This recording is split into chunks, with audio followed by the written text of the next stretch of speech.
দেখেন গ্যাসের কারণে আমরা যে ভোগান্তি উঠেছি, আগে তো এই মাসের ভিতরে মনে করেন 10-15 দিন পর্যন্ত আমরা প্রায় 170-80-200 টাকা গ্যাস পাইছি। আর গ্যাসের তো খুব ভোগান্তি, গ্যাসের যে সংকট, আমি মাধবদী ঘুরেছি, মাধবদীও মনে করেন খুব সংকট। ভাবুন তো, 3 ঘন্টা লাইনে দাঁড়িয়ে থেকেও আপনি গ্যাস পেলেন না। অফিসে যেতে হবে, সময় নেই। শেষ পর্যন্ত বাধ্য হয়ে একজন কর্মচারীকে 100 টাকা দিলেন, বিনিময়ে পেলেন মাত্র 120 টাকার গ্যাস। এটা কি শুধু গ্যাস সংকট, নাকি সংকটের সুযোগে তৈরি হয়েছে নতুন এক অনিয়মের বাজার? দেশের সিএনজি স্টেশনগুলোতে কি ঘটছে? কক্সবাজারের মহেশখালীর ভাসমান এলএনজি টার্মিনালে অগ্নিকাণ্ডের পর জাতীয় গ্রিডে গ্যাস সরবরাহ কমে যায়। ফলাফল, রাজধানী থেকে বিভাগীয় শহর, জেলা থেকে উপজেলা, প্রায় সবখানেই একই দৃশ্য। ঘণ্টার পর ঘণ্টা লাইন, গ্যাসের স্বল্প চাপ, মাঝে মধ্যে সম্পূর্ণ বন্ধ, দীর্ঘ যানজট, বাড়তি ভাড়া। সিএনজি চালকদের একটি বড় অংশ দিনের উল্লেখযোগ্য সময় কাটাচ্ছেন শুধু গ্যাসের অপেক্ষায়। 2.5 ঘন্টা 3 ঘন্টা সিরিয়াল ধরে থাকে, গ্যাস পাই সীমিত। এতে আপনার ভাড়া মারে জমা উঠে সীমিত কিছু পাই, এতে আমার চলা কষ্ট হবে। সাধারণ মানুষের কষ্ট। এই সংকটে সবচেয়ে বেশি ক্ষতিগ্রস্ত কারা? প্রথমে সিএনজি চালক। একজন চালক আগের দিনে 12 থেকে 15টি ট্রিপ দিতে পারতেন, এখন হয়তো দিতে পারছেন 5 থেকে 6টি, অর্থাৎ আয় অর্ধেক। কিন্তু মালিকের জমা আগের মতোই, পরিবারের খরচ আগের মতোই। গ্যাস না পাইলে গাড়ি চালামু কেমনে আমরা? কারণ সমস্যার তো এটাই, গ্যাস না পাইলে তো ফ্যামিলির দিক দিয়েও সমস্যা, মহাজনে জমা দিতে পারতাছি না, আবার বাসায় পয়সা পাইতেছি না ঠিক মতনে, বাজার সদাই করতে পারতাছি না, তো সবারই সব দিক দিয়ে ঝামেলা হয়। আমরা গ্যাসটা পাইলে মানে আমাদের কোনো সমস্যা নাই, ঠিক আছে, এই আর কি। ফলে বাড়ছে ভাড়া, এরপর ক্ষতিগ্রস্ত হচ্ছেন যাত্রীরা। যেখানে আগে ভাড়া ছিল 220 থেকে 250 টাকা, সেখানে এখন দাবি করা হচ্ছে 350 টাকা কিংবা তারও বেশি।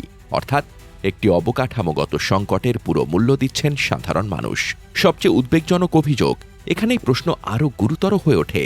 কিছু চালকের অভিযোগ, লাইন ভাঙতে কিছু কর্মচারীকে অতিরিক্ত টাকা দিতে হচ্ছে। 100 টাকা দিলে সামনে যাওয়ার সুযোগ মিলছে। গ্যাসের কারণে তো অনেক সমস্যা হচ্ছে। বাসা বাড়িতেও গ্যাস নাই, প্লাস গাড়িতেও গ্যাস নাই। ছেলেবেলারা যে স্কুলে ড্রপ করবো তার কোনো উপায় নাই। সকাল থেকে এসে বসে আছি, এখন বাজে 1:01, এখন বাম বন্ধ, দেখতেই পাচ্ছেন। এটি যদি সত্য হয়, তাহলে প্রশ্ন হচ্ছে, সংকটের সুযোগে কি নতুন একটি অনানুষ্ঠানিক অর্থনীতি তৈরি হয়েছে? বড় প্রশ্নগুলো। এই ঘটনায় কয়েকটি প্রশ্ন সামনে আসে। প্রশ্ন 1, লাইন ব্যবস্থাপনা কে দেখছে? প্রশ্ন 2, কোনো সিএনজি স্টেশনে ঘুষের মাধ্যমে সিরিয়াল পরিবর্তনের অভিযোগ কি তদন্ত হয়েছে? প্রশ্ন 3, বিভিন্ন স্টেশনে গ্যাসের প্রকৃত চাপ এবং বিক্রির তথ্য রিয়েল টাইমে পর্যবেক্ষণ করা হয় কি? প্রশ্ন 4, সরবরাহ কম থাকলে কোন স্টেশন কত গ্যাস পাবে, এর স্বচ্ছ নীতিমালা কি? প্রশ্ন 5, পেট্রোবাংলা এবং বিতরণ কোম্পানিগুলো প্রতিদিন কত গ্যাস পাচ্ছে এবং কোথায় দিচ্ছে, সেই তথ্য কি জনসাধারণের জন্য উন্মুক্ত? প্রশ্ন 6, সংকটের সময় অভিযোগ জানানোর কার্যকর হটলাইন বা দ্রুত তদন্ত ব্যবস্থা কতটা সক্রিয়? শুধু এলএনজি টার্মিনালই কি দায়ী?